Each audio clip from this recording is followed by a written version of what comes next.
Everyone, and welcome to another edition of Recapping Space and Time. I am your friendly neighborhood Dr. Soda, joined by Ben Strax, right? I don't know. And 50 Shades of Silence. Yeah, 50 Shades of Silence down at the bottom. And joining us all the way from New Zealand, Artegan, I guess you could say, because she's from Australia. Close enough. Yeah. How are you guys doing this beautiful morning for us? How are you guys doing? Pretty good. Nice clear night sky. Yes, not me. It's gray and raining and looks ugly out there.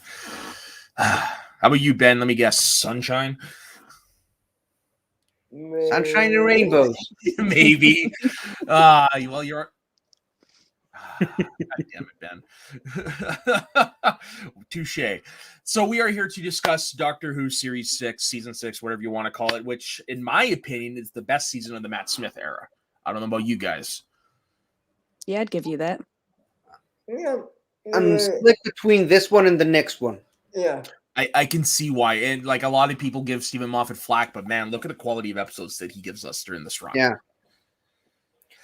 Yeah. Someone on the very panel gives Moffat something for that. Oh. Not really. But No, not me. Not me. I'm not much of a crap giver. I would go That way. that way. I love how we were just like, what did I do? no, nothing. Ben said that there's one of us that gives him crap. Well, you don't really give him crap, but you are critical of a lot of his stuff. I'm just being a fan. Yeah. It's okay to like something and criticize it. Yeah. Exactly. I can criticize Okay. Chibnall. I can criticize the Chibnall series all day long, but you know what? This season, and especially next season, the guy's written some of the best Doctor Who stuff ever. Really? Yeah, and we can talk about it when we get to next season. Oh, yeah. Oh, you're talking Moffat. I'm like, Chibnall? Really? I'm not talking Chibnall. I'm talking Oh. Chibnall. And I'm surprised like I at that. said, we'll get to that when we get to that. But yeah, you're right. We're not here to talk the Chris Chibnall, Jodie Whittaker series. That's in a year from now. Pretty much. It's a lot of shit to watch. No, we were discussing season series 6, which is Not shit. Don't say that. It's not shit. Hey man, my brain's still not quite awake yet. So yeah, so basically series 6 actually was the first series to be filmed outside of the United Kingdom. The opener was filmed in the United States in Utah, Monument Valley. Yeah. Or no, First- that's not. Beautiful. Those shots were beautiful. The only question I have as a foreigner, do yellow school buses drop people off in the random parts of Utah? Is that like a normal thing? No. Okay, I did wonder if it was just to establish that it was in the USA. Maybe. But no, if for that to happen, you'd have to get a ride from a hippie or something like that. It's 50. Do you have yellow school buses there? Nope. Okay. So I guess it's only. We don't even have school buses. You walk to school? No, we have. Well, yes. If you live close enough. I mean, it's a much smaller country, so it's easier. But we also have one coast to the other in 45 minutes. Yeah, We only that's have- like us. We're going to take probably a week to drive up across the coast. Yeah, if you take your time, yeah. So no yellow school buses. So what type of school buses do you have? Double deckers? mini buses. Oh yeah, the short buses we call them over here. Okay, we call them mini buses, and it's usually short private companies that. Oh, Same okay. as here. No, when I say short buses, sorry, we actually have school buses that are actually short. They're for field trips and stuff like that. Yeah, same look, but like I said, just. We have those, but for different reasons over where I live. So I had one of my bosses at my job when I was living in Vancouver, who was a short, angry man. After one point, we started going at each other, like snippy, and there was one of those short buses. And over here, they're generally used for either for field trips, or they're used for the special needs kids that travel them around during school, whatever. Okay. And okay. so it pulled in, and I'm like, what the hell is this doing here? He's like, oh, it's here to pick you up. I'm like, can somebody check under their shoe for Marty? I think I heard a squeak. Oh, That was my boss, folks. I know. And then you were fired. A union couldn't fire me. Ooh. Good for you. So let's just hop right into it. So Jess, this is your first time on the show. So what we do is Ben and I, we have a top 5. We do one pick each and keep going that way. We all commentate in the episode, and then at the very end, 50 gives us his top 5, and we see how many we got similar. Oh, okay. Yeah. So yeah, just I'm the doctor now.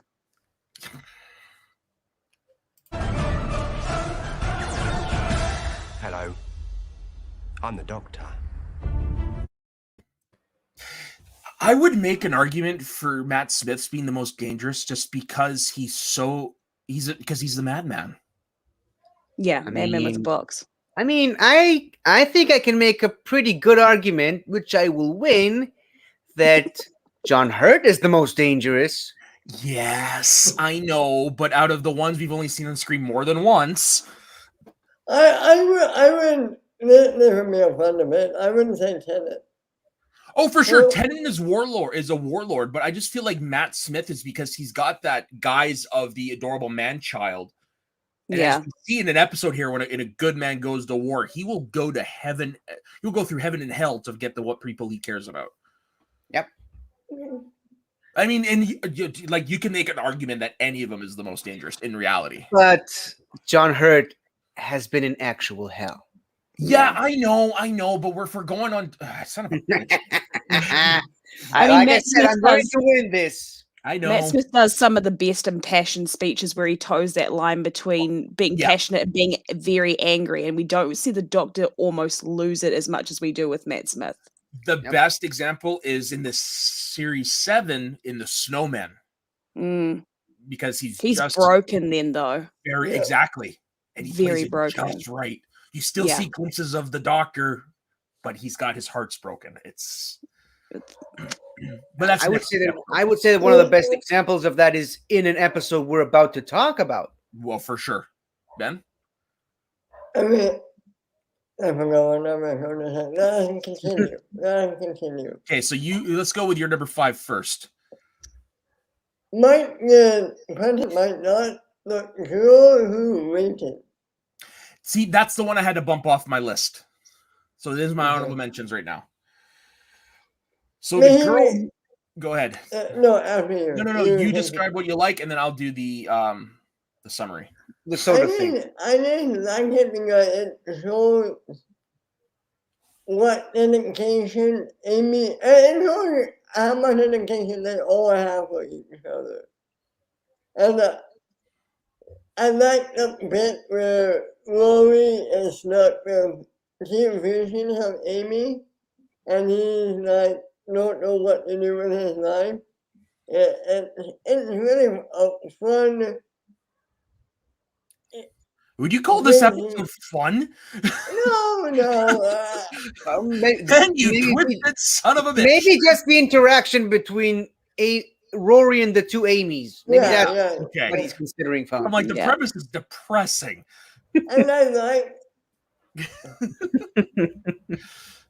Even the ending's heartbreaking when she's Oh, on the God, other yeah. side of the door. Yeah. yeah. That gets me every time. And she tells him, "Don't open the door because Yeah. I'm gonna come in." Yeah. 'Cause she knows. She knows. Yeah. She's still Amy at the end of the day. And I like that Amy, the future Amy reprogrammed that one robot to be kind of like her, I don't want to say butler, but like hand. You know? Her Rory. It's her Rory. She named it Rory. Oh, Yeah. Yeah, basically it's to keep her from going crazy. Yeah. This is a Drew a kindness. smiley face in it. it's Wilson, like from Castaway. Yeah, like Wilson from Castaway or K2SO. Yeah. Yeah. Yeah, no, this was Or Daniel Radcliffe from that Talking Corpse movie. Swiss Army Man. Swiss Army Man. Have you seen that, Jess? Yeah. Oh God, that's such a charmingly weird movie. Yes. I never watched it. It's definitely worth watching. It's Daniel Go Radcliffe. into it with an open mind. Yeah, exactly. That's all Go I'm gonna into it with say. an open mind. That's the only thing we can say about that. But it's definitely worth a watch. It's a unique premise that actually works, and it deals with mental health. It just watch the damn thing. That's all I can say. Mental health and loneliness. Exactly. So the girl who waited, the doctor takes Amy and Rory to the planet Appaloosia, but they find that the planet, Apalachia. what he said, but they find that the planet is under quarantine as the two-hearted natives are susceptible to a deadly plague which will kill the infected within a day. Those infected by the plague are placed in an accelerated time stream, allowing them to live out their lives whilst in communications with their loved ones. Amy accidentally enters one of these rooms and is separated from the doctor and Rory. The doctor uses the TARDIS to locate her, and Rory leaves to rescue her. The doctor, who has two hearts, must remain in the TARDIS to avoid catching the plague. However, they have arrived 36 years later in Amy's time stream, and the older Amy refuses to let them rescue her younger self. She later softens, however, and the doctor says that both versions of Amy will be able to travel on the TARDIS. However, as both Amys are brought together and proceed to enter the TARDIS, the doctor locks the older Amy out, explaining to Rory that the TARDIS will not allow this paradox. Oh, man. The decisions that are made in this episode, like, they're decisions they would never want to make, if I'm being honest. Like, I'm glad it's fictional. Yeah. It's like Rory's choice. Yeah, all over again. All off from last season's Amy's choice. Yeah, I never thought about that. If I'm being honest, I never thought about that. It is a sister episode to that. Yep. Huh. And that title is a play on Amy herself, who is a girl who waited That's true. all the way back in the series 5 premiere. Yeah. She's And then he became the boy that waited. It's perfect. Shared moment. They keep waiting for each other. One of my favorite things from this episode is Rory wearing the converted glasses so the doctor could see what he's doing. I like that. I thought that was Rory cam. The Rory cam, yeah. Would you call it a doctorless episode because he's more in the background? Yeah. Yeah. Yeah, but he is still kind of more prominent than he is in most doctorless episodes because he's still there. Yeah. It's just he's not on screen. Huh. You also get to see how capable Amy is at taking care of herself because she figures out the vents and everything like that to be able to hide from them. It just shows that she, despite everything, is super resilient. And not just that, she builds her own sonic screwdriver. Right? The Yeah. doctor's face when he figures that out. Yeah. Oh God. Yeah. My favorite combination of Doctor and Companion is these ones. Mine too. Yeah. Okay, so my number 5 is more than likely going to get punted. It is the opening two-parter, The Impossible Astronaut / Day of the Moon. That's my number 4. Okay, let's talk about my it now. number 3. Oh, very nice. So it's a punt. Yeah, so it's a punt. Okay, we will do it this way. Jess, what is your number 5? If you have one. Mine is also the girl who waited. It's okay. Just... Yep. Okay. Okay, so we know what Ben's number 4 is, which is your number 3. So my number 4 is Closing Time. Yeah. My honorable mention, and I knew, This is in my opinion, this is the best of the 2 James Corden episodes. Because now you see him trying to balance, like him going through his dad's stuff, and the doctor somehow is the conduit to help him figure it out. But I love I love that the doctor speaks baby. Yeah. And of course he does. And according to Stormageddon, Destroyer of Worlds, that's not dad, that's not mom. Yeah. And then the doctor gets his own little name tag with the doctor on it. Oh, the doctor. And then how everybody thinks that the doctor and Craig are a same-sex couple, and at the very end of it, Craig just goes right into Craig goes right into it mostly. Oh, so great. I know a lot of people like to give James Corden shit for whatever reason. I love him. I know. So can you explain this to me? Like, I can't quite wrap my head around it, if you don't mind me asking. Okay, so I followed James Corden since he was on British television, like back in Gavin and Stacey. Yeah. And as soon as he started making it big overseas, so I like him in Doctor Who universe. It's what he's done since that has bothered me. So he's kind of left behind anyone that was like Oh, part of his circle. So I don't know if you guys know the British comedy scene, but he left a lot of his fellow British comedians behind the dust as soon as he made it big in Aussie. makes sense. Okay. And for me, like I believe that celebrities should be held to their character, not just the parts that they play. So that's why he bothers me as a person. But I still love the episodes that he's in. Yeah. I will Okay. give him that. Okay. No No, loyalty to the well. that's understandable. I had honestly, I don't know much about James Corden outside of what I watch because I just normally don't. Yeah, care. I like separating art from the person, so Same, I can still same. appreciate something that someone does, even if their actions outside of what they do on media is not. That would explain aligned. why a lot of people are like, "Oh, he's just a piece of shit." Yeah. Okay. I Now Do you guys know Jack Whitehall? I know who he is. Yeah. So they used to be thick as thieves, and someone brought up in an interview with him about like, oh, you know, do you and James still talk? And he said, I've been pretty much ghosted by that guy since he moved to America, and the pain in his voice gets to me. Like, for me, you don't hurt people that love you and support you, and then as soon as you make it big, you leave them behind. Okay. Now I understand. So I will say James Corden is a piece of shit, but it's still See, funny. but I will still give you that his episode that's on my honorable mentions because Yeah. I still like the episode despite him. Despite No, him but being I just find him annoying. I don't know why. I find him to be the unfunny thinking of I'm it. He starting. tries a lot harder nowadays. He's a lot more of a like he He's a almost kiss goes ass. over the top, He's a kiss and I ass. don't. Yeah. Like I'm starting like I before I was like, oh, I like watching him late night. I'm starting to like, no, you dude, you're just trying to suck their dick. But when he's playing roles like this, you know, give it to me all day because this is when Yeah. he's good he's perfect as a straight man to the Doctor. Yeah. Like not as a companion, as a straight No. man. emphasis on the word straight.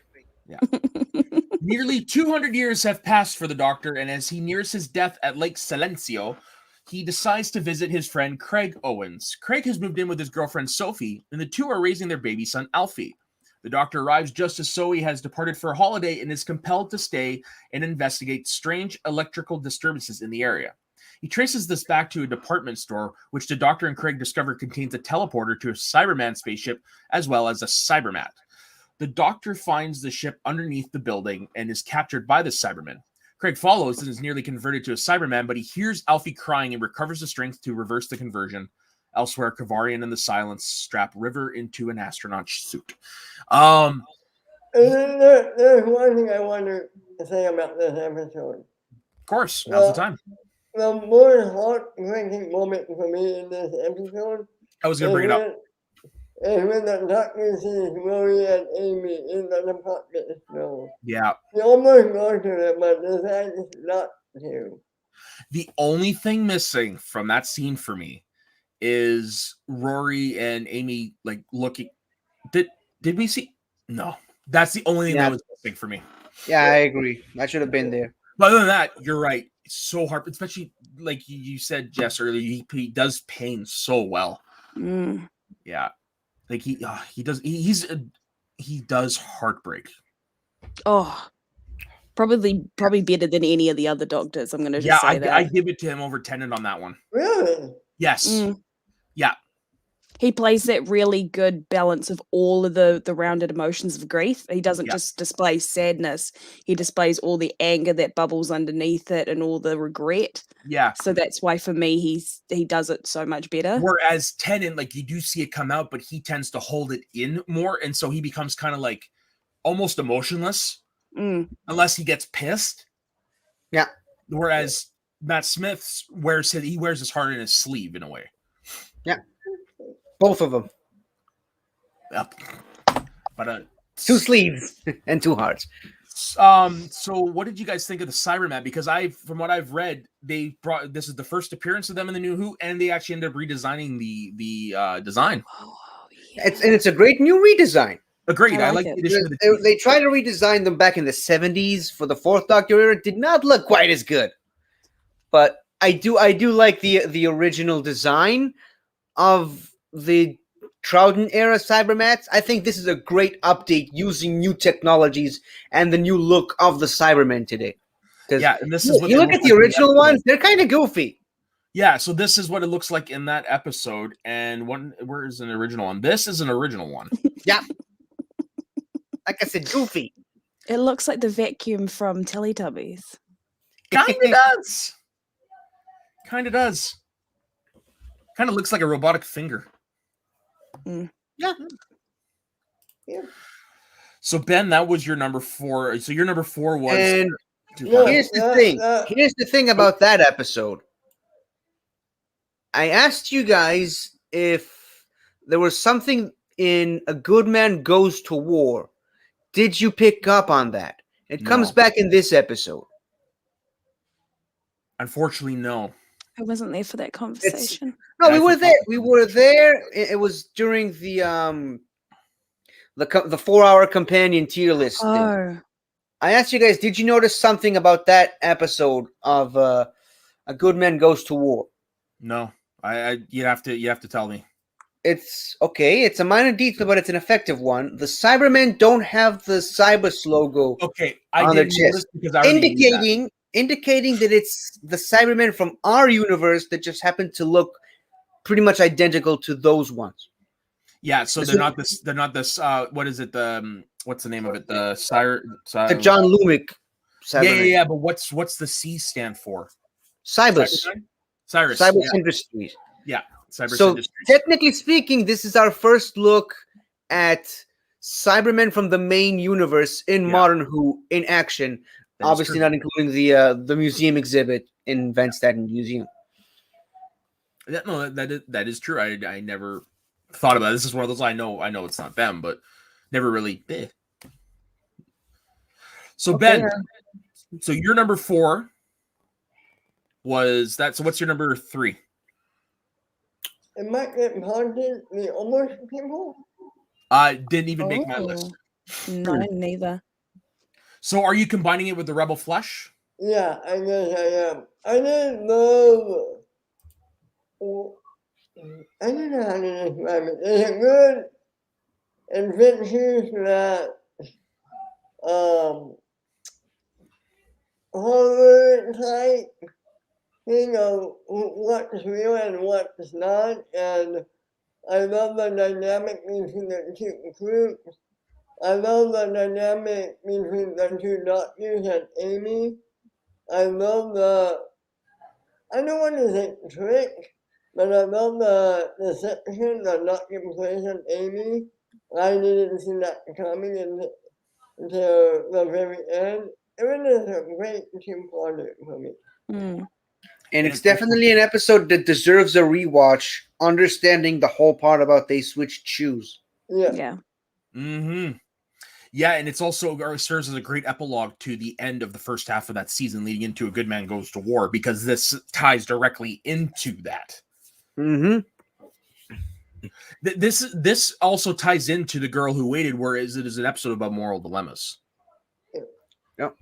Because the gangers all have the same feelings and memories and stuff as their originals, and it's just like, well, who? It's like, who lives, who dies?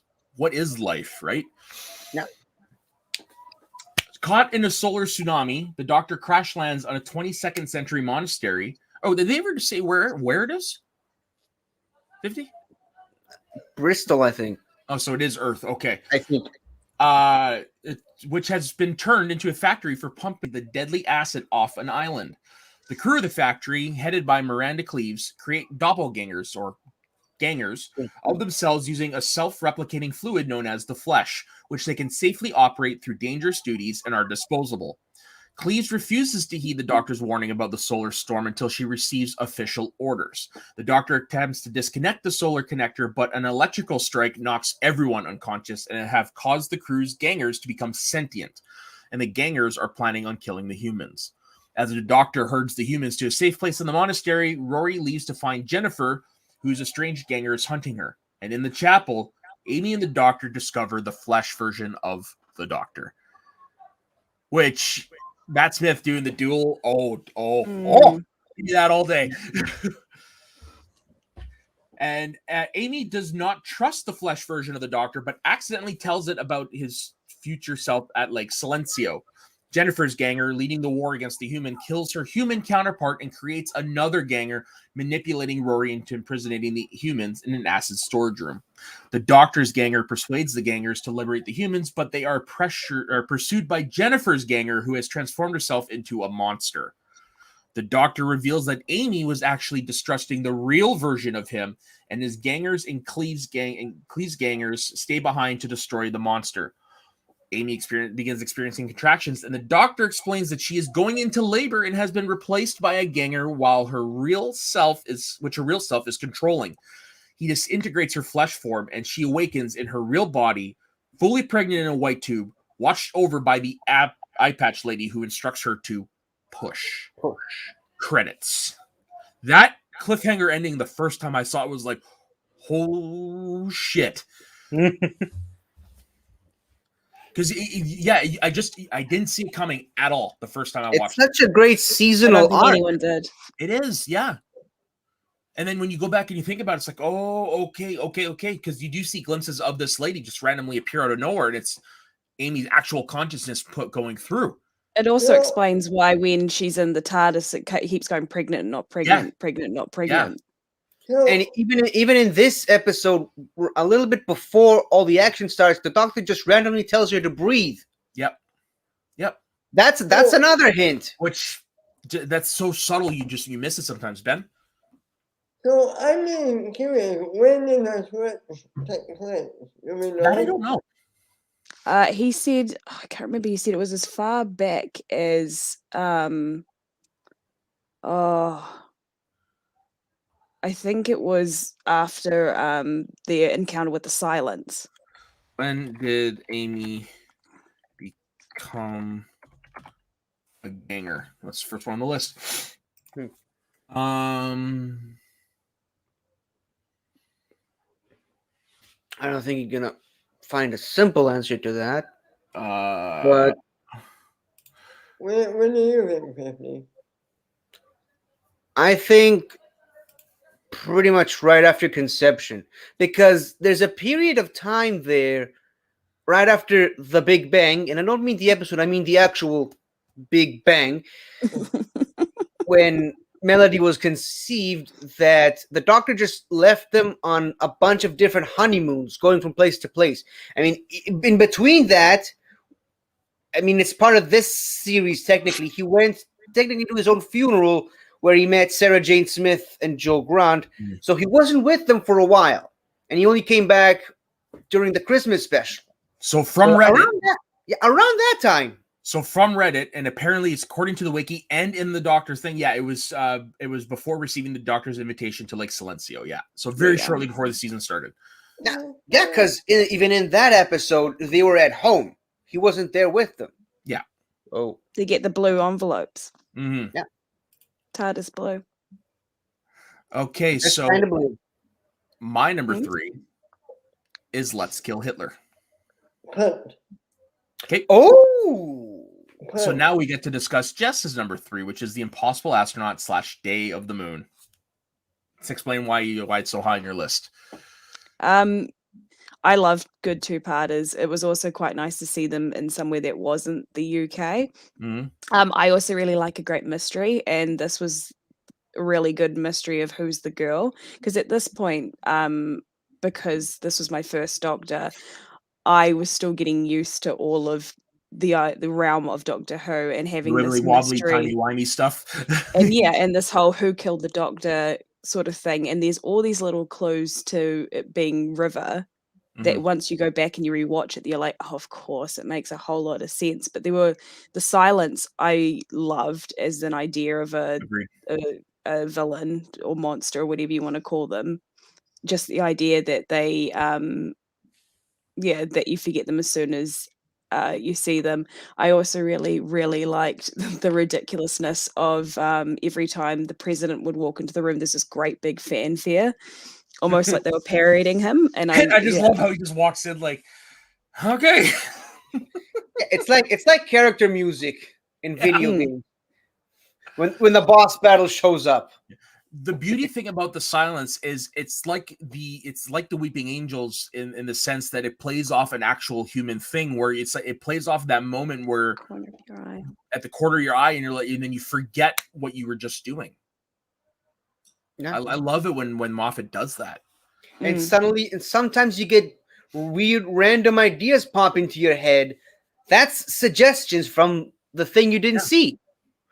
Mental suggestions. Yeah, Ben, what are your thoughts of this episode? It's a great episode, a great setup for the season. The silence of creepy aliens. Oh yeah.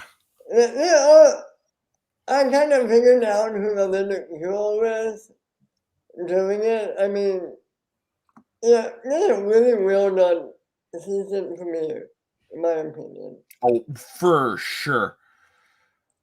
And the silence kind of affect you in a sense because first time you see one is up on that hill where Amy looks up and sees one, immediately forgets it as the plot moves on because then you see the astronaut and the doctor dying and you completely forget that you saw the silence. You yourself become part of the episode and you only remember it later when you see one in full form. And then Amy remembers seeing one up on that hill. Yeah. And one of my favorite things is the beginning of the Impossible Astronaut where the doctor is trying to like get Remy Rory's attention and he's like he's in a Laurel and Hardy movie. So Alex Kingston had to genuinely slap Matt Smith several times in a scene because it was difficult to fake. Kingston recalled that after a few takes, Smith got red cheeked and grew frustrated at having to do the sequence over and over again. Now, I can Can we imagine. give her some credit as well for having such amazing chemistry with, what was it, 4 doctors? Was it 3? Three. Technically 3, but she has appeared alongside other doctors in Big Finish. Well, we're stuff. Not Big Finish. We're talking on-screen chemistry, my friend. You have to give her credit for being able to show that she's got chemistry with every single one of the doctors that she's been with. And especially with Tennant, because he didn't know who River Song was. They never told Tennant who was going to be, so his reactions were genuine, and it plays so well.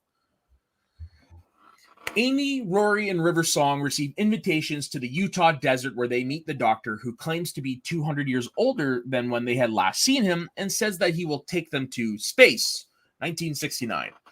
As they dine beside Lake Silencio, they witness an unknown figure in a spacesuit kill the doctor, and are then met by an old man named Canton Everett Delaware III, who had also been invited.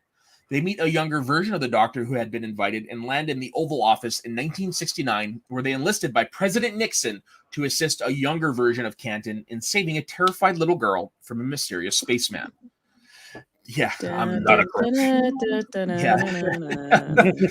The doctor traces her to a warehouse in Florida where they investigate, unaware that the warehouse contains creatures which they forget about looking away from, or they forget after looking away from. After Amy tells the doctor she's pregnant, the little girl appears in a spacesuit and Amy shoots at her. Amy's shot had missed, and she and Rory and River spend 3 months searching for the creatures, the Silence, while the doctor and the TARDIS are held in Area 51. The group reunites and discuss the Silence, which have been found throughout America and have the ability to plant post-hypnotic suggestions in humans. Amy and Canton visit the orphanage where the doctor was kept, or where the little girl was kept. Amy finds a picture of herself with a baby in the little girl's room before she's kidnapped by the Silence. Canton wounds the Silence in the doctor's prison and records it taunting him, "You should kill us all on sight." The doctor tracks down Amy in the Silence's base and shows them the live broadcast of the moon. He implants Canton's recording of the Silence into the footage, instructing all humans to attack the Silence. Later, Amy tells the doctor that she was afraid traveling on the TARDIS would have an effect on the possible development of her child. Amy denies that she is actually pregnant, but the doctor initiates a scan. 6 months later in New York City, the little girl is dying, but reveals that she can regenerate. Dun, dun, dun! So many cool things in this episode. I love the idea of this impenetrable prison in Area 51. The TARDIS hidden, so the doctor can still leave and do whatever the hell he wants. And best part of all, yes, we don't really get to see that often. No, for something that they made a point of referencing in Silence in the Library, that two-parter, how my doctor can do that. Yeah, they never did it much. And they didn't do that as much. Which The is only time I can remember other than this is in the 11th hour. What are you talking about? So the doctor could open the doors to the TARDIS just by. Oh. Yeah. There is one more incident that I can recall from the top of my memory of the doctor opening and closing the door with a snap of his fingers. It's in the Capaldi era. It involves a character I don't enjoy talking about very often, and it's part of the reason I don't enjoy talking about that character. And we'll get to that when we get to that. So, fun little trivia. So, for the older version of Kenton Everett Delaware III, they just wanted to put Mark Shepard. Max Shepard. It's Mark Shepard, isn't it? Shepard. Anyways. Oh shit, he was better in fucking Supernatural anyways. But no, they just wanted to put that actor into old age makeup to play the older version. It's like, no, let's just get my dad. His dad's also an actor. Yeah. He looks like him. Yeah, so it's perfect. He looks like an older version of him. Yeah. Okay, so that was your number 3, Jess. So now we're on to Ben's number 2. The reading of River's song did not make my list. Really? Unfortunately, yeah. Like I said to these guys before, like I said to Ben, especially in the green room, like this was a tough one for me to make. That was my number 4. Oh, nice. Yeah, no, this is a tough one for me to make. Just because there's so many good episodes, it's hard to cut stuff out. Mm-hmm. This episode to get the payoff of who select the doctor. It all comes full circle. Mm-hmm. Yeah. We get what happens to the doctor, how the doctor survived. Spoiler, because of course he did. What? Because of course he did. Yeah. You get the bonding of Amy and River, and I guess Rory.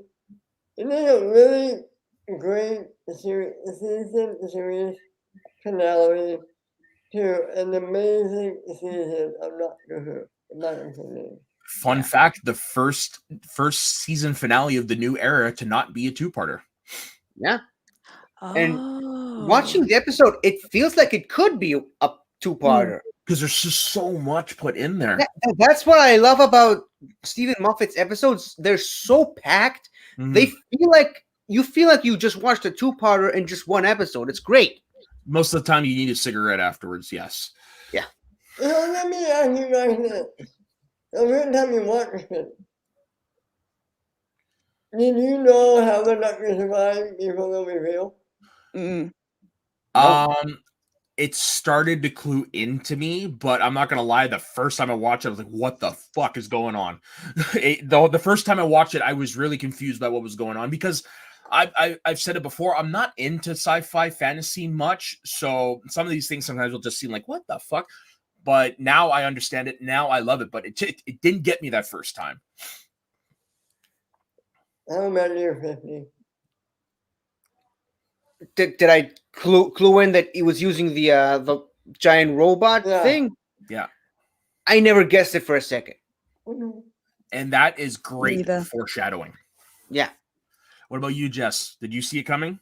No, absolutely not. I actually had to go back and rewatch it because I started watching this after it all aired, so I was able to pretty much binge watch it all. So I actually went back almost immediately and rewatched it because I was like, hold on. I'm a little bit confused. See, did you guys know, Ben? Because why else would you ask? I didn't see it coming. I don't think anyone saw it coming because it happened so earlier in the season that you didn't think about it. Yeah, I was wondering I was the only one who didn't see it coming. And if I'm being honest, I thought when the doctor whispered something into her ear, I thought that's when he told her his name. His name. Me too. Because River's great at misdirection. Yeah. She's so good at it. Yeah. Oh my! She's always one step ahead. And I just love when they re-show that scene, but from his perspective, he's just in the eye going, wearing the Stetson. Of course. Because Stetson. It's even Stetsons are cool. should have been wearing the Fez, in my opinion, but So here's the thing: the Fez, for me, works better with the tweed jacket, whereas Okay. the Stetson it works better with this, and the top hat But works won't. better with his next attire. I don't think the Fez would have, for me. I don't think the Fez would have worked with this particular look. okay. Yeah, Mm. but with the tweed, suits. Yeah, I love that River seems to know a lot more than what the rest of the gang does, even especially in The Impossible Astronaut, where the doctor gets shot and she immediately starts firing without even thinking at the astronaut. And then she goes, oh, of course not. Like, she just knows that it wasn't going to work. And here's another fun fact: at that point in time when they were filming that episode, Karen Gillan did not know who River's song was, so was confused why River was acting the way she was, unaware that they were mother and daughter in the show. It's so clever. So yeah. clever. Understanding his death cannot be avoided, the doctor gives invitations to Lake Silencio for Amy, Rory, River, and Kenton to Tesselecta. Yes. The Tesselecta. Well, it's got an A at the end. However, the River in the astronaut suit refuses to kill him, causing the Earth to be thrown into a timeline where all of history is running at once. He is found by Amy, who is able to remember the original universe due to her crack in the wall. The doctor is taken to River, who is aware that if the two of them touch, the correct time will resume. Amy realizes who Rory is and kills Madame Kavorian for taking their child. The doctor, believing this universe will collapse if they stay in the aborted timeline, as River suggests, whispers something in River's ear and then marries her. They kiss, allowing the universe to return. Later, Amy and Rory are visited by River, who reveals that the doctor had revealed to her that the Tesselecta were impersonating him while he was safely inside it. Elsewhere, the doctor is warned by Dorian that the question to silence we're attempting to prevent will be asked. Doctor Who? Doctor Who. Mm. Silence will fall. Series. Silence Must Fall would be a better translation. There we go. Yes. Thank you. This stuff, like as much as the Tennant stuff helped me remember why I love it, it's the Matt Smith stuff that remembers why I fell in love with it. Yeah. It's great, and I can't really talk about the series. Oh, for sure. And when Moffat really hits it, he really hits it. Yeah. Mm-hmm. When he doesn't overdo it, that is. Yeah. So that was Ben's number 2. So my number 2 potential punt is the Christmas special. A Christmas Carol. Nobody had it on their list? Wait. Mine was the doctor's wife. No. That's the one I had to bump off. That's the one I actually had to bump off. One of the ones I had to bump off, sorry. I love Neil Gaiman. Me too. It's a Yeah. great episode.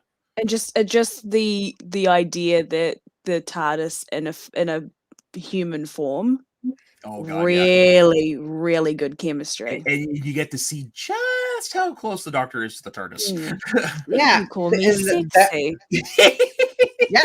And like you can have your Rose Tylers and your River songs and all that, but if anyone That's his true love. is the Doctor's true love, Is the TARDIS. this old girl You right can here. see him almost towing the line between do I? No. Do Yeah. I? No. I mean, so this was your number 2, Jess? Yeah. Okay, so we'll do my number 2, then we'll do yours. So my number 2, The Christmas Carol, which has to be one of the best Christmas specials they've ever done. Yeah. I'll give you that. Which is actually a Christmas Carol. Literally, yeah. It is a Doctor Who Christmas Carol. It's great. And it's got Michael Gambon. Yeah, and he's so How could you good not in love it? Like most of us know him as Dumbledore. So I'm guessing it's on 50s list then. Maybe. You know, me and him were gushing over it, so I would be surprised if it wasn't. But no, Michael Why Gambon, wasn't it on yours, Ben? Didn't even make an honorable he has mention. no heart. Well, he wasn't on mine. I'm kidding. He's cast around Sardic before. Yeah. the change. When the risk of me putting it off the stream, I didn't particularly like this episode. Don't worry, I'm not going to kick you off the stream. Yeah, we're gonna leave you to the fish. Yeah. No. Calm the fuck down.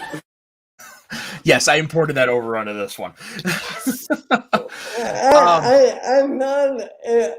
I'm just glad to mention it's comedy gobbledygook. It's some Christmas gobbledygook. What I love about this is Michael Gambon's acting, because he is showing in real time the changes that are going on to his personal history. It is so cleverly done, and It's the actors, heartbreaking. It's a great example of time travel too. and the 100%, and the connection between Kazran and, forgive me for forgetting her name, is just so wonderful, because you can see that they care about each other, and that's why he becomes cold-hearted, because he knows Abigail, because he Thank you. knows one more Took me a day while. and she's dead. Yeah. That's the heartbreaking part. To It save is her, an impossible question of like when do you decide that Exactly. that last day is going to happen? It's awful. Ah! I Like, think you sorry. waited a little too long. I Yeah. still love that shot of them and is it the sleigh, and In the they just sleigh. so beautiful. Oh, but my favorite scene in this episode is when they're when she tells them that she has one more day, but they're in 1955. The doctor's like, "Come on, I think I just got Marilyn Monroe to marry me." But they're like, "We need him in a minute." He's like, "Fine, come on, Marilyn, get the car, get the keys." And then at the very end of the episode, Amy answers the phone. Is like, "Doctor, somebody named Marilyn's on the phone," and or he's like, "No." Sounds like the actual Marilyn. Yeah, or he's like, "No, not the Marilyn." Yes, the Marilyn. Oh, it was great. A space liner containing 4,000 people and Amy and Rory on their honeymoon becomes caught in an electrified cloud. The doctor, summoned by Amy, lands on the planet beneath and discovers that the atmosphere is controlled by the miserly Kazran Sardak, Got which sharks. is spelled Sardik. No, that's the name. Kazran Sardik. I thought it was That's what they Sardak. call him in the episode. No, it's Sardak. Sardik. Oh, he refuses to let the ship safely land. The doctor travels back to Kazran's youth and attempts to alter his past to make him kinder, spending time adventuring with young Kazran and a young woman named Abigail, who was released from a cryogenic chamber as her singing abilities calm the sharks which occupy the atmosphere. That's the one part for me that's a little weird, is the whole sharks in the atmosphere. What's wrong with that? No, nothing. It's just based on what everything else is dealing with real emotion and stuff like that. It's It's a like, bit nutty. it's a bit nutty for what they It's were going Doctor for. Who. No, of course, but it's just like sharks in the air. Okay. That's However, what people are afraid to go up to the surface. that's true. And it's a perfect fit for Kazran. He's using the sharks to keep people in, make sure they all stay on the planet, and pay him taxes. However, Abigail was suffering from an incurable disease, and Kazran grows up bitter that she cannot be let out again or she will die. But the doctor shows Kazran's younger self what he would become, and he decides to release the ship. Unfortunately, Kazran's personality had changed too much for the atmosphere controls to recognize him, and the doctor must convince Kazran to release Abigail so she can sing and calm the atmosphere, and the two enjoyed their last time together. Now, fun fact, that's actually her voice. She is a trained soprano opera singer. She's talented. Very much so. Whew. One of her few screen appearances, if I'm not mistaken. Yes. Yeah, you complain about sharks in space. You have to remember what show you're watching and Yeah. what happens on this show. You mean It's this? just with how Oh my lord, she's a cactus. I it's saw just you with how add that. grounded the whole episode is. I think it's almost just it takes out of it ever so slightly. bit, Not yeah, enough for it to bother me, but it's just Yeah, I'm in the same boat. Just because we're dealing with an emotional journey, and then it's just like you add in a little bit of Doctor Whoism, and it's just like, oh yeah, that's right. This is the show we're watching. You know, because you're so invested in what's going on. It's just like, right, we're still doing weird stuff. And again, not disliking it. I actually do like it. It's just a little weird. I mean, going back to an episode we already talked about, robots with organic hands, and they see with their hands. Their eyes are in their hands. Yeah. And even the doctor says, why not just give them eyes? And let's not forget the Zygons with the million suckers. They're apparently good kissers. Apparently. Okay, Jess. So now your number 2 was the doctor's wife. yeah. Let's go into that one. Feelings. Oh, just like I said, Neil Gaiman is an incredible writer, knows how to write really good characters. And it was more of a fun episode. And even though I don't think it does anything for the season-long story arc, I still really liked it as a standalone, just a bit of fun. I'm just trying. I had read And somewhere that Neil this Gaiman really shows that he really knows Doctor Who. Mm, Yeah. hmm Gaiman began writing the episode before Matt Smith was even cast as the 11th Doctor. Wow. Gaiman had envisioned David Tennant's performance in the first draft, knowing Smith would play the Doctor differently. Despite this, he had no issue writing the dialogue, and the episode was originally slated for the 11th episode of the 5th series. However, it was delayed to the 6th because of budget issues, and that episode was replaced with The Lodger. I'm glad they waited. Me too. And pop quiz: who voices what's the name of the planet? House. Who voices House? Sounds familiar, but I'm going to guess you, Lori. Nope. Nobody knows. Lori. Motherfucker. I just got that. No, it's Michael Sheen. Wow. Oh, Right. Michael Sheen voices House. Which would have been awesome if it was Tennant as the Doctor, you know. Yeah. So the Doctor's wife. What are your thoughts on this episode, Ben? We've gotten our thoughts. I love it. It's fun, creepy, yet funny, yet sad, yet horny Sexy. episode. It's for those who watch Supernatural, it's basically if Dean Winchester's baby came to life, is what it is. But he would screw her. Mm. I can see this being a Supernatural episode if I'm being honest. I think we had fun with that. You know, I only seen one episode of that.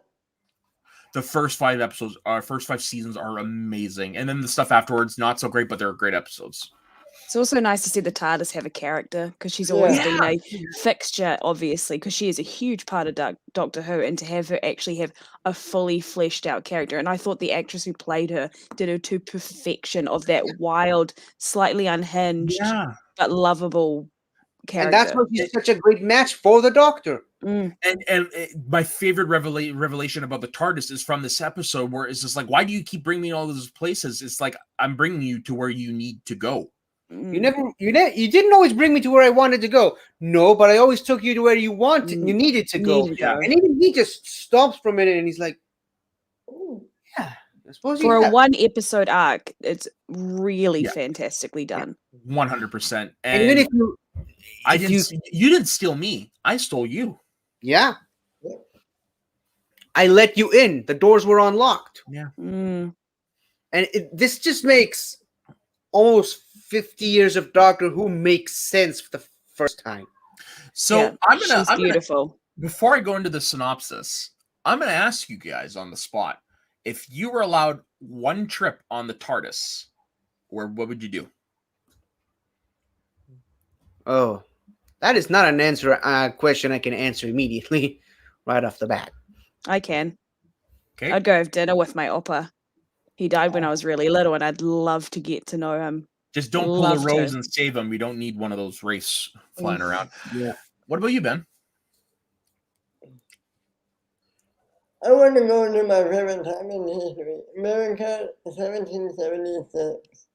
I want to see the birth of a nation. For me, it's all falls in the same category, but it's not quite 1 trip. I want to see what actually happened to some of the world's during some of the world's greatest mysteries. I want to know who Jack the Ripper is. I want to see from afar what it was like when the Titanic sank. That type of stuff. Okay. I wonder. And obviously keep it to myself, but I want to see what actually happened. Yeah, I understand that. But you said you want to. From before you want to see the Titanic. That's fine. Where would you be? Because you got to remember the TARDIS does float in the air. Would you be able to watch it without feeling? And apparently it can turn invisible. In truth, probably not. But See, with my knowledge of that's what Doctor would Who, get me is the moral dilemma of I need to help. yeah, but it's just similar to the fires of Pompeii. It has to happen. Oh, I get that, but I still No, couldn't live with I agree myself. with you. It would be tough, but I don't know if that's one I would go back to. I was just using that as an example. Oh no, fair enough. I would love to know what happened to Amelia Earhart. Right? Mhm. Maybe Maybe by going to visit Amelia Earhart, you take her into the TARDIS with you, and that's how she disappeared. And that's where they got the inspiration for me. what? Maisie Williams' character coming up in a couple Yeah. seasons. Oh. Okay, a distress signal from a Time Lord sends the Doctor, Amy, and Rory outside the universe to a junkyard on an asteroid. They are introduced to the planet's strange inhabitants: auntie, uncle, an Ood known as nephew, and an excited woman. Ood. Yeah, I love the Ood. This was the last time we saw the Ood, wasn't it? Not Oh. exactly. In Matt Smith's era. No, but in mini episodes, the Doctor at one point gives Amy and Rory an Ood butler. Oh. Okay, then. That's Was why in one of the mini episodes are prequels. also important. Okay. An intelligence called and an excited woman named Idris who seems attracted to the Doctor. An intelligence called House is controlling the asteroid. The Doctor discovers that other Time Lords have been lured to the asteroid and killed, so House could feed off the energy. Upon learning that the Doctor is the last of the Time Lords, House takes possession of the TARDIS to escape to the irregular universe, with Amy and Rory trapped inside. The Doctor learns that House has trapped the personality of the TARDIS inside Idris, causing her body to fail quickly. The two decide to build a makeshift TARDIS out of the scraps in the junkyard to pursue Amy, Rory, and House. As they materialize inside the TARDIS, Idris releases the TARDIS's matrix, destroying House and liberating the TARDIS. They kept the David Tennant interior TARDIS set built for 18 months to do this episode, and it was demolished afterwards. Wow. They kept it for this episode. Which further explains the fact that Neil Gaiman wanted this episode to be a David Tennant episode. Yeah. No, the best way I can describe the relationship between Idris and the Doctor, it's like two long lost loves finally reconnecting. Electric. Oh Yeah. God, is it electric. And you're right, he definitely wants to bang the TARDIS. Oh, If he hasn't already. I mean, have you heard the cloister bell ringing? Yes. Bong, bong, bong. Anywho. All right, on to the honorable mention part of our program. So I have a couple. Do you have any honorable mentions, Jess? this was kind of thrown at me, so I only picked my 5. Touche. Okay, so I have The Doctor's Wife, The Girl Who Waited, and Curse of the Black Spot. Really? I enjoy that one because of the whole pirate thing. And I have the God Complex and Closing Time. Okay. So I think I know what the number 1 is then for all of us. Mm-hmm. Demons Run when a good No, man goes. my number 1 is not Kill Hitler. That's right, Really? that was punted, wasn't it? Yeah. Let's Kill Hitler. I thought it was going to be something else. Never mind. I forgot that you had punted it. I'm sorry. I smoked too much weed, folks. Come on. There's no such thing as too much. I want to hear why Well, Ben likes Let's Kill yes. Hitler. I love the movie. I'm not going to lie. I love the reveal. Because I already knew who River Salt was, and I didn't know who the males was. You see the mother Pokemon trip, you see her evolve into River Song. That was beautiful to me. And I was like, that for that moment, I was like, it was a great, fun episode with, I might add, a misleading title. Because that title only explains the first 10 minutes of this episode. Yeah. But it's the inciting incident. It's the reason why they go to Yeah. the 1930s. And this has to be one of the funniest episodes of Doctor Who. No? Yeah. True. Like situation-wise? Yeah. And I Yeah, didn't know. I just love Rory trying to put Wrap together in his his head head what's around. going on when they're in Nazi Germany. And I think that's love, Hitler in the cupboard. and I Yeah, love, and I love seeing River becoming River throughout the episode. that's right. Yeah. In spoilers, hello, sweetie. You see all these things that would manifest, or that we already know she does, but she doesn't know she does.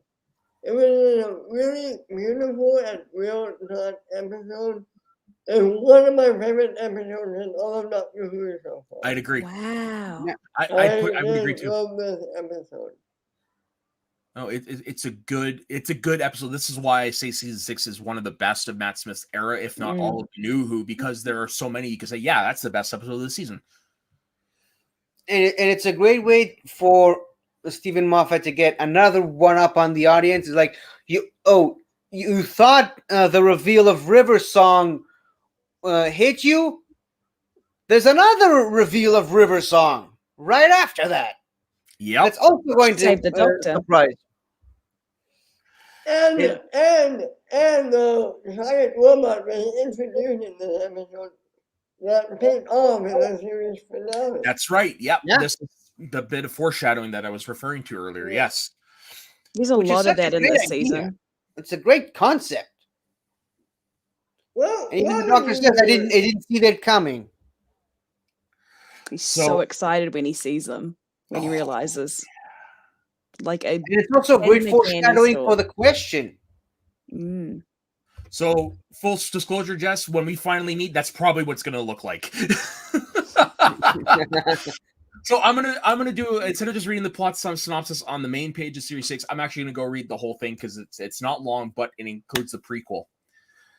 On the 15th of August 2011, the BBC released a short prequel to Let's Kill Hitler. And in the prequel, Amy calls the 11th Doctor and leaves a message for him on the TARDIS answering a phone, begging him to find her child Melody. Though Amy knows Melody will grow up to be River Song, she does not want to miss seeing her grow. As she ends her message, it is revealed that a very upset Doctor was listening but did not pick up the phone, even though Amy had pleaded for him.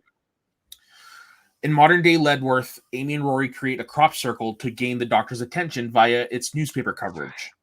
He arrives with his TARDIS, but Amy and Rory's childhood friend Mel's coerces them to travel back in time to kill Hitler. Inside the TARDIS, Mel fires a gun, damaging the TARDIS and sending it out of control. Back in 1938 Berlin, the Tesselecta, a shape-changing, human-looking robot manned by a human crew from the future, miniaturized inside it, is seeking to deliver justice on major criminals from the past by torturing them. The TARDIS crashes into Hitler's office as the Tesselecta tortures Hitler and knocks out the Tesselecta.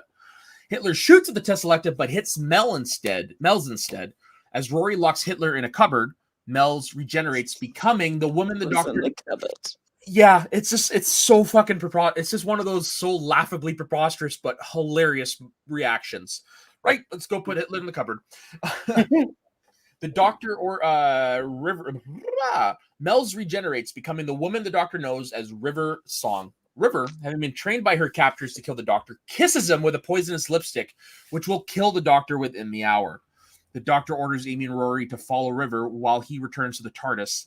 The Tesselecta, aware that the Doctor's death in 2011 is a fixed point in time, follows River, having identified her as a war criminal who is responsible for the Doctor's death. The dying Doctor, who having become aware of the Tesselecta's danger, stops the Tesselecta from pushing River at the Hotel Adlon.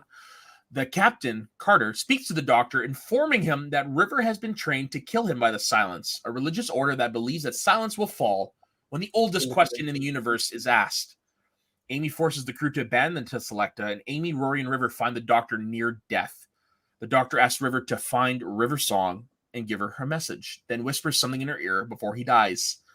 River, who at this point still only knows herself as Melody Pond, asks Amy who River Song is, and Amy uses the Tesselecta records to show her who she will become. With this, River sacrifices her remaining regenerations to bring the Doctor back to Hello, life sweetie. and passes out. Yeah, I love Hello, Sweetie. The Doctor, Amy, and Rory take her to a hospital in the far future, leaving a diary as a gift by her bedside, and depart. Aboard the TARDIS, the Doctor has discovered the date of his death from the records aboard the Tesselecta. Trenzalore. Yep. Yep. Continuity. This episode reveals the origins of several facets of the River Song character. Before transforming into River, Mel states that she was the young girl seen regenerating at the end of Day of the Moon, becoming a toddler who presumably grew up to be Mel's. River's worn TARDIS-colored diary, which the Doctor and his companions have seen in her relative future, is given to her brand new by the Doctor. The Doctor introduces her to the concept of spoilers, seen originally in Silence of the Library, Force of the Dead, and becoming a virtual catchphrase for River. River's aptitude for flying the TARDIS, having been taught how by the machine itself, is demonstrated in the Time of the He Angels. leaves the handbrake on. Yep. River explains that she had lessons from the very best, which the Doctor assumes refers to him, and that the Doctor was busy that day. The Tesselecta crew consider River a wanted, dangerous criminal, and River is shown being in prison in her personal future in the Time of Angels for killing the best man I ever knew. And in this episode's epilogue, River joins the Luna University to become an archaeologist in order to find the Doctor. And her mentor was Bernice Summerfield, a companion of the Seventh Doctor in novels and Big Finish audiobooks. That's not in this episode. That's more expanded universe stuff. That's expanded universe. Yeah, she's a time-traveling archaeologist who traveled with the Doctor, and she's River Song's mentor. While activating the voice interface aboard the TARDIS, the Doctor is shown holograms of former companions Rose Tyler, Martha Jones, and Donna Noble. He rejects these as they all cause him guilt. He eventually settles on a young Amelia, who also appears interacting with the young Mel's and Rory. And the young Amelia voice interface brings up fish fingers and custard. And also, the concept of fixed points in time has been explored before, such as the fires of Pompeii. The supposed state of temporal grace within the TARDIS was previously asserted by the Fourth Doctor during the Hand of Time. Yeah, the Hand of Fear. A lot of Easter eggs. Sorry, the Hand of Fear. Lots of Easter eggs in this episode. That's Sarah Jane Smith's last episode officially. Oh. When they introduced the concept that weapons just don't work inside the TARDIS, which has been proven to be wrong on multiple occasions since. But of course. So, my number one is A Good Man Goes to War. Or as the full saying goes, Demons Run. Demons run when a good man goes to war. Mine too. This is your number one? Mm-hmm. Right 100%. on. Hands down. This is the closest Doctor Who has come to a full-blown action movie. Yeah. It's a badass episode. That opening as well. Right. Hold on. It gives us what turns out is one of Jess's favorite lines. Would you like me to repeat the question? I love that they finally made Rory a badass in this season. Huh? Yeah. Yep. And he's dressed in a to me? Centurion get up. So the reason why I said or why I love the episode just because it's so well written. You bring in a whole bunch of characters, which I read Captain Jock Harkness was originally in one version of the script, but because of Arrow, he couldn't do it. Oh, damn you, Arrow! He would have come back for this. Could you imagine Captain Jack and the 11th Doctor interacting? Yeah. I don't think it would have worked. I don't think it would have worked so well. Really? Interesting. But Ben, I would love to see him flirt with Rory. But Ben, just think of Captain Jack and Strax together on the same screen. Taking shots at each other. Now that's one man who would definitely shut up a potato. That's one of my favorite euphemisms. Through the vent on the back of the neck. Yeah. Oh, okay, that's a little far. Not for Captain Jack, it ain't. Oh dear God. Oh, good grief. On May 28th, 2011, immediately following the broadcast of the Almost People, the BBC released a prequel to The Good Man Goes to War. The prequel had Dorian talking to two headless monks. He gives them the brain of a Jadoon, which contains a security protocol. Which is about this big. If you watch it's like the size of a walnut. Because they're rhinos. Which contains a security protocol the monks need. Dorian tells them he knows what they are up to, as he had heard rumors around the area. He asked them, all this to imprison one child? Oh, I know what you're up to. I hear everything in this place. I even hear rumors about whose child you've taken. Are you mad? You know the stories of the Doctor. The things that man has done? God help us if you will make him angry. The 11th Doctor and Rory have discovered Amy, Rory's wife, and the Doctor's companion had been abducted from them and her place taken by an avatar made from the flesh. The Doctor tracks Amy's location to an asteroid base called Demon's Run, and he and Rory gather several of his allies to attack. Rory tries to convince River Song to help, but she insists that she cannot, since this battle is where the Doctor will learn of her true identity. At Demon's Run, Amy has been held by Madame Kavorian and has taken her infant daughter, Melody Pond. Amy befriends human soldier Lorna Bucket, who had met the Doctor before as a child on her home planet. Lorna gives her a good luck token with Melody's name written in the language of the Gamma Force on it. Mm-hmm. Fuck, I'm getting goosebumps just thinking about it right now.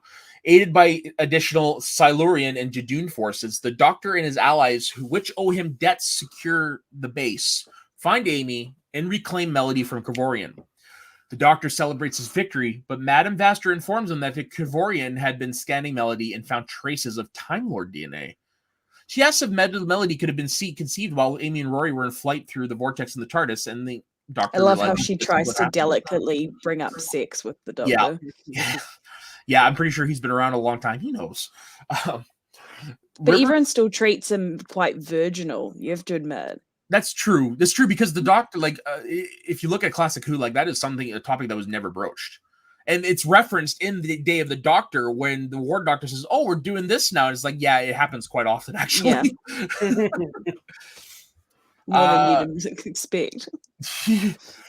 Kavorian contacts. Oh, wait. Okay, Lorna arrives too late to warn the group about Kavorian's trap, and the TARDIS is blocked by a force field, and her army of headless monks attack, killing many Silurians, fairly wounding Strax and Lorna, and beheading Dorian before they can end the battle.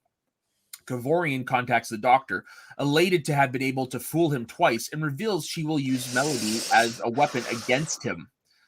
She sends a signal to cause Melody, made of flesh, to disintegrate in Amy's arms with the real Melody in her possession. Woof. River Song Her arrives. scream. Oh, yeah. She just starts screaming for Rory. It just breaks me. Yeah, fuck. River Song arrives, and the Doctor berates her for not helping.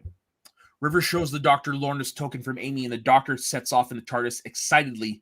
Tell River We to just return the lose. survivors of the battle home. Amy demands River explain what the Doctor saw. She shows them Lorna's gift with Melody's name on it, and as the TARDIS translation circuits engage, River explains that Lorna's people in the Gamma Force have no word for pond. The only water in the forest is the river. The words come out to be River Song, and River reveals she is Amy and Rory's daughter, Melody. And I'm getting fucking goosebumps just thinking about it right now. Man, me too. I love when the Doctor's talking to River when he clicks, and he's like, "But you and I." Like, Yeah.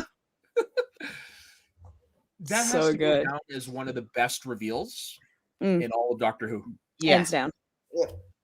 I mean, we kind Because of the long build-up for it. and the way they paid it off with that little token.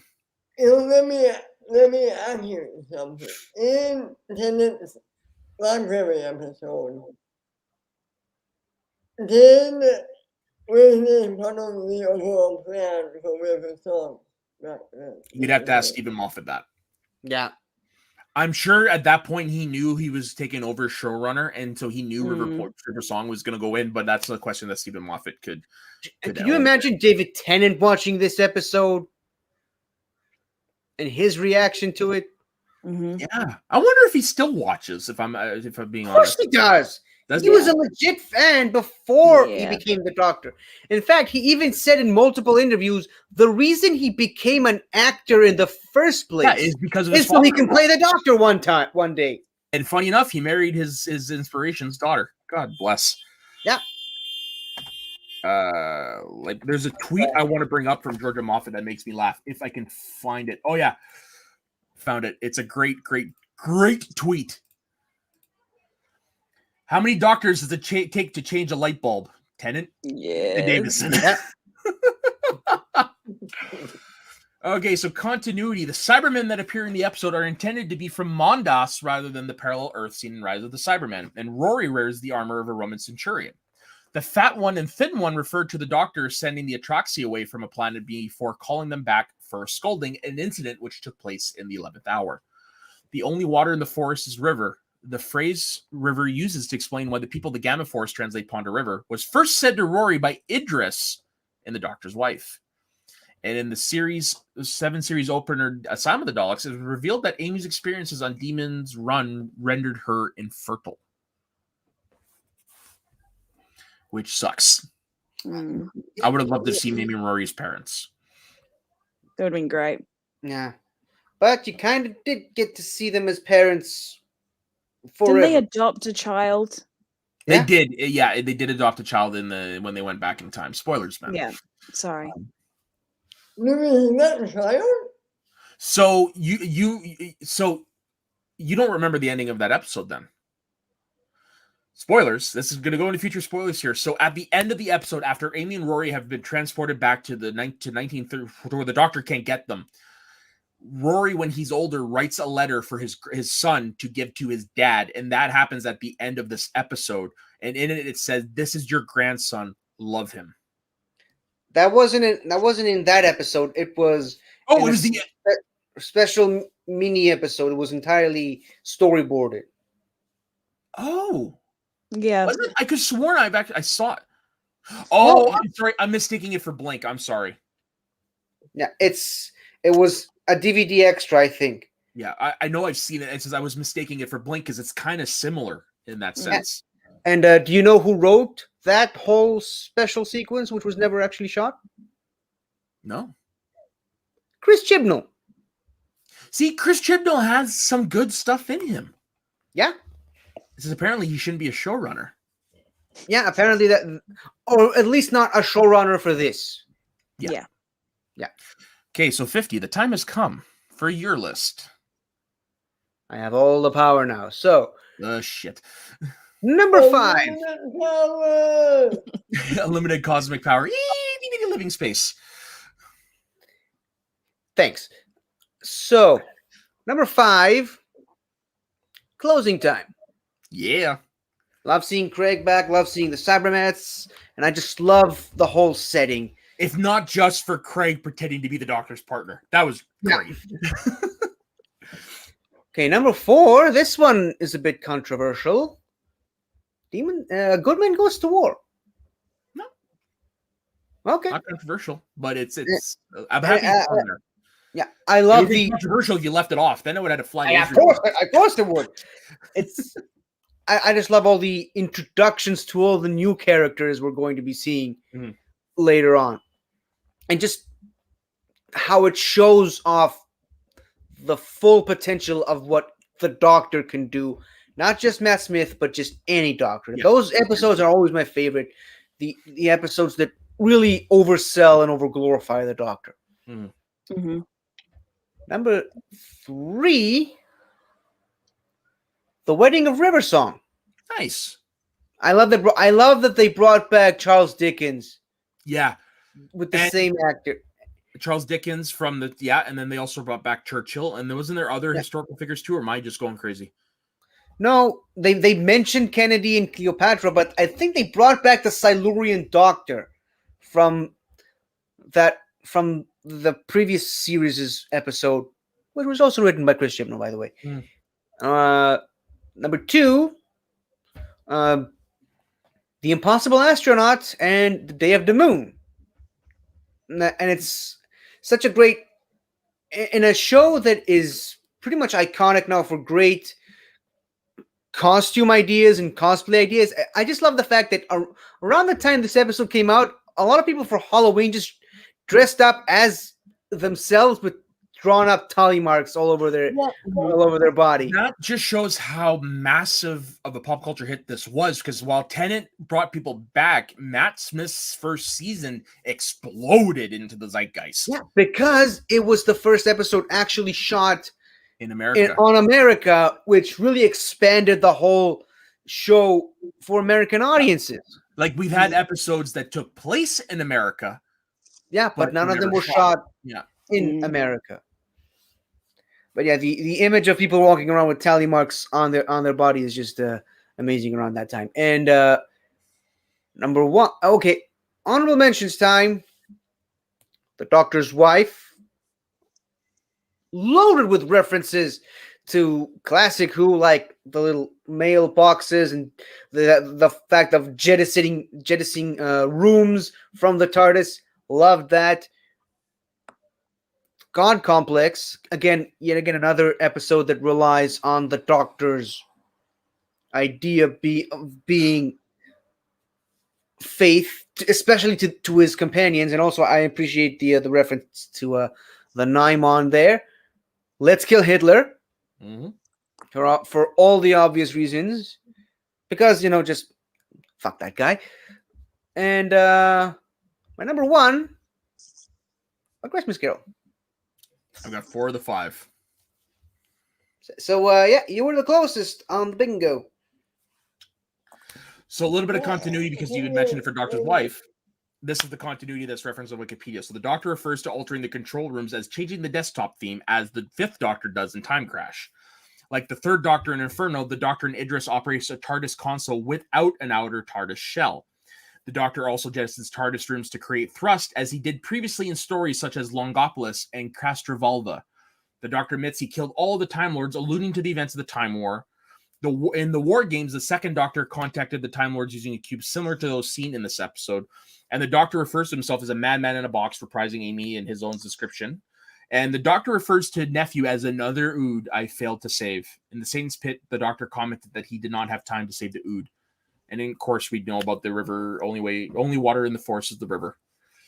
As soon as you hear that, you know it's going to be something tied with River Song. You just don't know what yet. Yeah.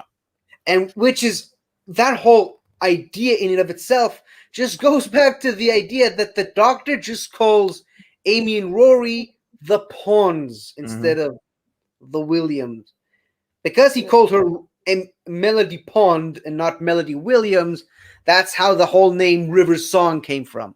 Yeah. Well, Melody Williams is a history teacher.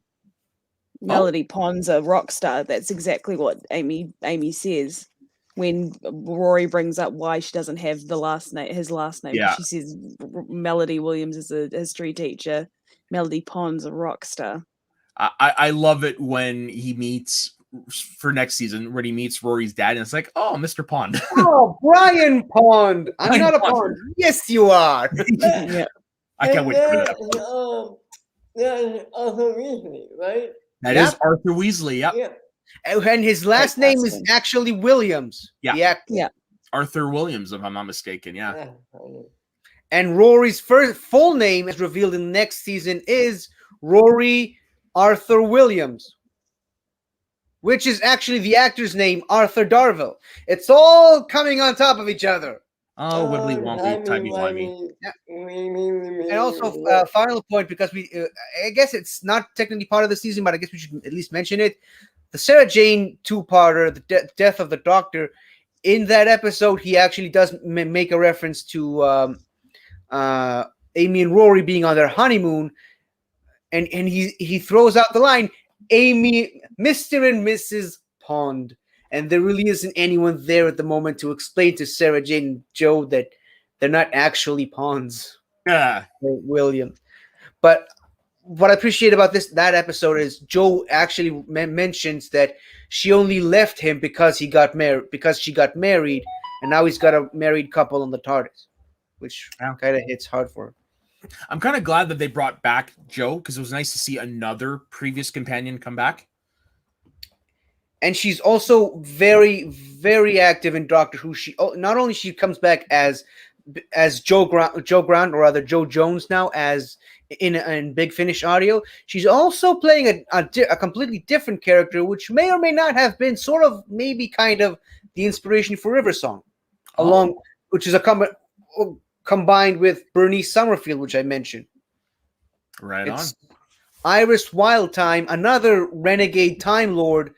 That which is, everything you think of River Song, that this one takes it to the extreme. She's wild, she's crazy, she loves having fun. She keeps baiting the Doctor to come and go on adventures with her, and she's just a fun character to be around. May or may not have inspired River Song entirely. That's actually cool to hear. Okay, and that's why I love this franchise so much. Everything ties back into each other. It's all wibbly wobbly, timey wimey stuff. Oh dear God. Took you long enough. I didn't want to disturb you. I actually. That's Yeah. disturbing. That's disturbing. I just love how. Calm the fuck down! Battle of the gift. Yeah, I've created a freaking monster. All right, Ben. Just like Madame Kavarian. Yeah, except I'm good. Ben, where can everybody find you? Find me on my Twitter at Ben_Rating. Every Tuesday with Matt on Screen the Breeze. Every Saturday with Matt and 50 here on Get the Serenity. Also on Saturday, Matt the Slowdown. The Slowdown show we go into players' careers. We just went into Adam Witt's career yesterday, a couple of days ago. And this week we have a really big episode planned. Come check it out. Going to be a fun one. Okay? Right on. Fun. 50. What about you? You can find me on my channel 50 Shades of Geek. You can also find me occasionally on Twitch on 50 Shades of Geek. And you can also find me recapping the greatest show in the galaxy with these wonderful people every Monday on Get Sweaty with these two. Every Saturday, occasionally I pop into some other random shows on this channel. And you can also find me on Patreon, patreon.com/Pokemon Star Cross and Crescent, where I design a Pokemon game based on Israel. And our resident Kiwi. Where can everybody find you? Probably on one of the many streams on this channel. I'll be doing Taco's all-night taco stand on October 21st. So we're going to be going for as long as we possibly can to keep Taco awake. So we'll see how long that goes for and how off the rails things will go. And as just they watch. always do. That's when you're finally going to crash for 3 days. Probably. And as for my, This is also where I shine. Long are that's true. Absolutely. Are you producing that one? I don't know when I set everything up for Taco. I produce it when I'm on, but Taco controls everything when I'm not there. You think I'm going to stay up for 24 hours? Are you fucking nuts? I'm too old for that shit. I'm only 34. And as Hey, for I'm older than you, by the way. and you go to bed earlier than me. Okay. And I wake up earlier. I'm jealous. I want sleep. So if anything, Ben's winning in my books. That's I forgot what sleep is. That's when right. you call your friend to bring you chloroform. Yes, because my friends just have that. They're like, "Does it smell like chloroform?" Don't you guys have back alleys in New Zealand? Drugstores? I don't think New Zealand is big enough for back alleys. No. It's just one street. Yeah, I mean, there's only 20 of us, so why would you have that? New Zealand Street. Must be very peaceful then. Very peaceful. That's why they beat COVID. Hobbiton, all to yourself. Oh, that's the dream. Seriously, you would live in a hobbit hole? There's a place that you can stay in where you stay in a hobbit hole here. Well, I know one of the things I'm doing when I go there. And as for myself, you can find me on my personal Instagram and Twitter at soda_the_saxman. You can find me on every goddamn show on this channel. I've got nothing scheduled coming up. So yeah, just definitely check me out on whatever show you want to pop on. You could don't forget to like and subscribe the channel, like and subscribe the video, and we will see you all next week on another edition of Recapping Space and Time, where we will be traveling in the TARDIS to Series 7.